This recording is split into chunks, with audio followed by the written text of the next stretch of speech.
Saat ini potensi bidang seni belum terlalu dikembangkan oleh kebanyakan orang.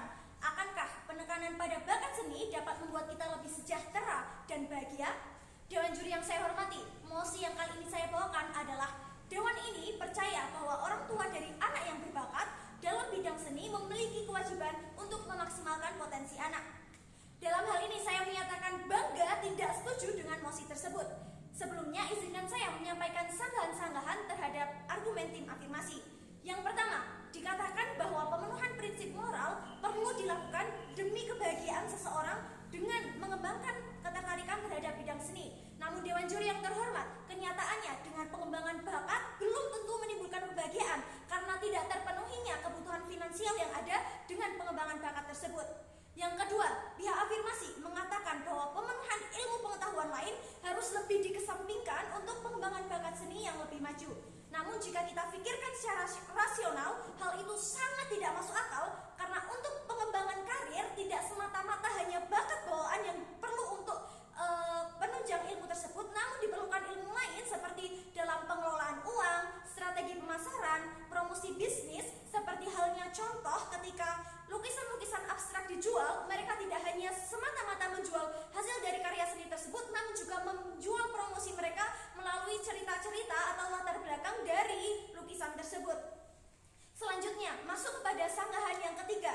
Dalam pelaksanaan suatu aktivitas, pasti akan ada permasalahan yang terjadi. Jika dikatakan bahwa tidak adil, para pelaku seperti pelecehan, kekerasan seksual di bidang seni lebih tersorot dibandingkan yang terlaku di perkantoran, itu sangatlah tidak masuk akal. Padahal karena jika kita memang sudah bergerak di bidang seni, itu merupakan konsekuensi yang harus kita ambil karena memang dasarnya seni memang memiliki pasar yang lebih besar di ranah media pertelevisian. Maka hal itu sangat rasional terjadi dan tidak dapat dihindari apabila kasus pelecehan seksual di ranah seni dapat lebih tersorot. Selanjutnya masuk kepada sanggahan yang keempat. Semua orang berhak untuk memilih bagaimana cara kita meraih rekreasi dari kelelahan permasalahan yang ada di dunia. Oleh karena itu, hal ini sangat bertentangan dengan tim afirmasi yang menyebutkan bahwa hiburan seni merupakan satu-satunya wahana rekreasi dari permasalahan hidup yang ada. Sehingga pemenuhan hak asasi manusia tidak terpenuhi karena seharusnya kita memiliki hak untuk memilih sendiri bagaimana cara kita merekreasi pikiran kita. Selanjutnya masuk kepada sanggahan yang kelima.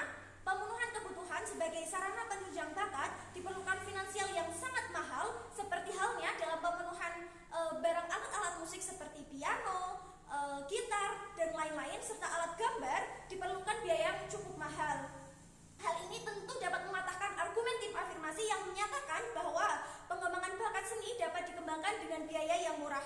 Selanjutnya masuk kepada argumen saya yang pertama, yaitu dalam pemenuhan kebutuhan yang ditulis di piramida kebutuhan Abraham Maslow, dikatakan bahwa kebutuhan fisiologis seperti makanan, minuman, pakaian yang tentu kita dapatkan melalui uang merupakan prioritas utama, sedangkan pemenuhan bakat ada di tingkatan terakhir, yaitu aktualisasi diri. Sehingga hal ini sangat tidak bersesuaian dan tidak rasional jika dikatakan meskipun gagal dalam pemenuhan kebutuhan, mereka akan tetap bahagia karena seni merupakan hal yang mereka senangi.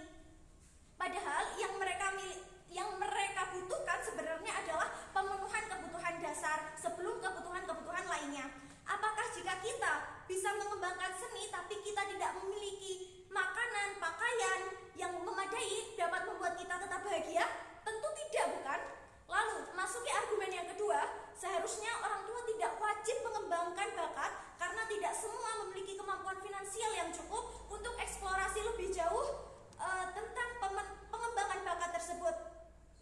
Dan juga, setiap anak tidak pasti semuanya mau untuk mengembangkan bakat untuk dibawa kepada sarana pemenuhan kebutuhan sehari-hari. Karena jika dipikirkan secara logis pun, pemenuhan kebutuhan dasar harus lebih dioptimalkan dibandingkan pemenuhan kebutuhan yang lainnya. Selanjutnya memasuki argumen yang ketiga, seni sangat bergantung dengan selera masyarakat yang sangat tidak dapat diprediksi.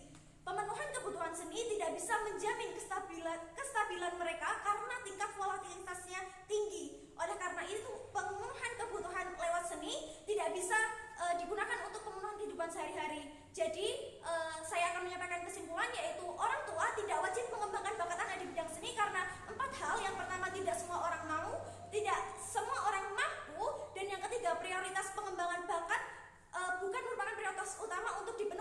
yang keempat, seni sangat sangat bergantung dengan selera masyarakat dan tidak memiliki kestabilan yang cukup baik. Sekian dari saya. Wassalamualaikum warahmatullahi wabarakatuh.